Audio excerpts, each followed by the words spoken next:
Yo, Cringemunch fans, this is History Bro speaking to you. Me and Cringemunch are old friends in real life, we go a ways back, so I says to him one time, I says, "Oi Cringemunch, why don't we do a collaboration one time?" And he said, "Sure, why don't we do something that's sort of in the spirit of both of our channels?" So we decided to do a little list of history's dumbest fails.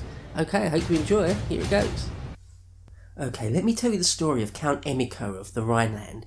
It's the late 1090s and the First Crusade has just been called.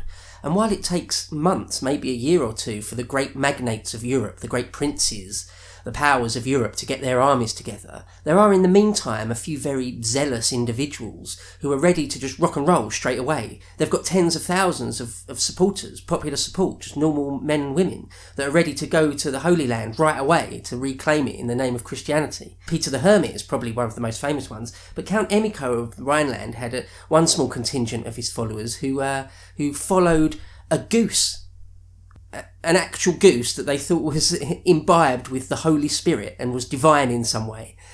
And they followed it into the Holy Land where, perhaps unsurprisingly, soon after crossing into Asia, were all cut to ribbons. It was just a terrible massacre. And so the life and achievements of Count Emicho of the Rhineland are really, it's difficult to describe them as anything other than a pretty dumb fail, really. Or how about this for an all-time fail? In the middle of the 1800s, near the British Cape Colony in South Africa, there were the Xhosa people. And one day, this young woman, this girl, Goose, who said she had visions that the best way to rid their land of the white colonisers, the white invaders, was to slaughter all their own cattle. That was her idea, that was her vision. And the elders went along with it. And thus it was done. They slaughtered maybe 400,000 of their own cattle and then set fire to all their own farms in some sort of misguided sense of spite, I suppose. And, it led to a massive famine. Tens of thousands, maybe as much as 40,000 of their own people largely starved to death. And it ruined their economy and society, essentially. And so any resistance that they would have been able to put up against the British was completely destroyed. So, it's pretty much a complete fail there. Now, ever heard of the Battle of Sebes?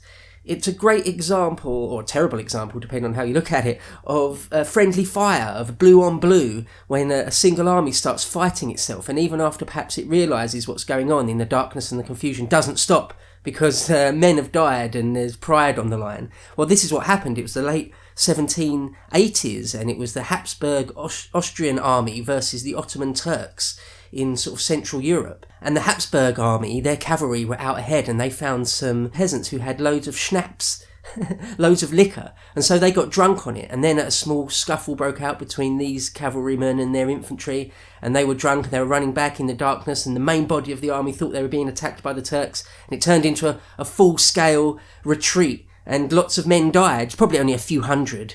Just a few hundred men probably died, and popular legend has it there might have been thousands. But either way, it was a clear fail, and a really dumb one at that. Alright, get a load of this one. Between 1958 and 1962, Chairman Mao in China decided upon a policy which was called the Great Leap Forward. And amongst other insanities, he decided that he wanted to try and kill as many sparrows as he possibly could. Specifically sparrows, because he was told that they were destroying crops and eating too many of the crops. So he ordered that as many of them as possible should be killed, which was done.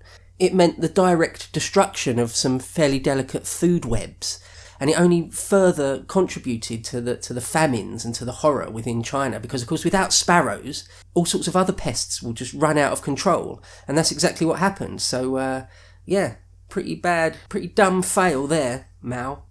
Alright, well how about the story, the epic fail of Al-Mustasim, the 37th and last caliph of the Abbasid Caliphate. He was in control of Baghdad and that whole caliphate in the 1250s when Hulagu, one of the greatest Mongolian warlords, perhaps the greatest after Genghis Khan himself, rocked up outside his city walls and demanded his surrender.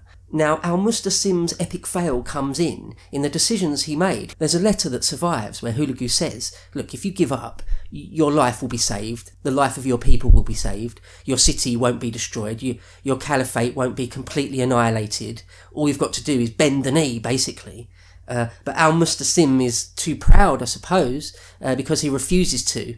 And so, as was clear to everyone involved, the Mongols did just sweep in, destroy Baghdad, raze it, and that was the end of the Abbasid Caliphate forever. So yeah, that last caliph there, Al-Mustasim, did make the wrong decisions. It's quite an epic fail, really.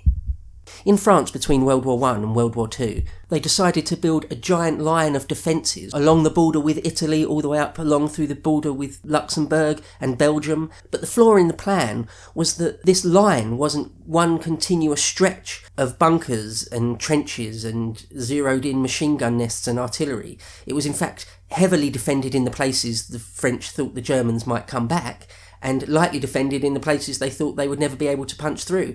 One of those places was on the Belgian border with the Ardennes forest. This Ardennes forest was thought of as impenetrable. There was no way an army could get through there, certainly not a mechanised army. The French just thought there was no way the Germans could roll tanks and things through the Ardennes forest. But that's exactly what they did, bypassing the Maginot Line completely, which the French had spent many, many years and vast amounts of treasure building, and it was completely circumvented. So talk about one of your all-time backfires. Okay, what about the famous assassination of the Archduke Franz Ferdinand, heir to the Austro-Hungarian throne, which most people know sparked off World War I, essentially? That day, those set of events are such a fail. You can't quite believe the course of events. I mean, first of all, he knew that there were assassins out to get him in Sarajevo. It was just known. There was intelligence that people were going to try and kill him, and he sort of essentially ignored it.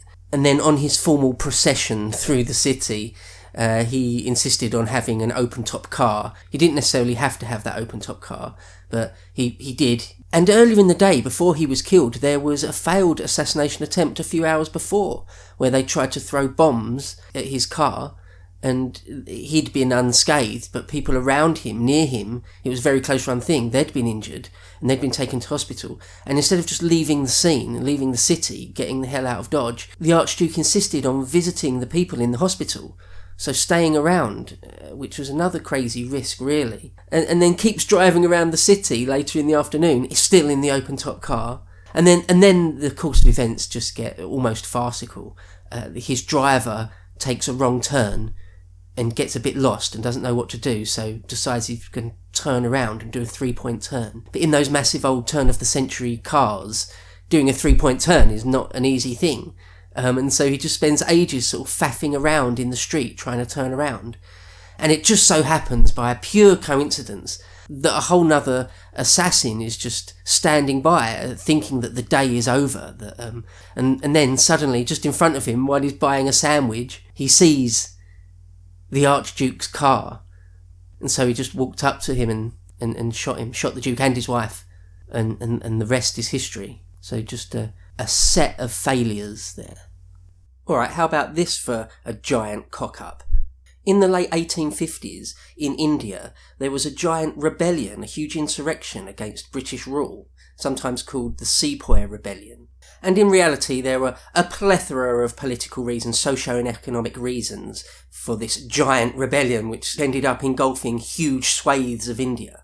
But the thing that really sparked it all off was that the British cartridges for the rifles were said to be greased in cow or pig fat, and you had to bite the top of this cartridge to pour the powder in. And, on religious reasons, Hindus and Muslims would have problems with having the pig or cow fat touch their mouths. And so that was the reason why a lot of the native battalions began to revolt. It swept through the East India Army of Bengal first, but went all the way to Delhi, and thousands and thousands of people were killed, and massacres and reprisals, and it changed the whole course of history in the subcontinent. So it was a massive thing, and it all just came from probably a small number of people, maybe even one person somewhere in London, in Whitehall, deciding that it wouldn't be a problem to grease the cartridges that way.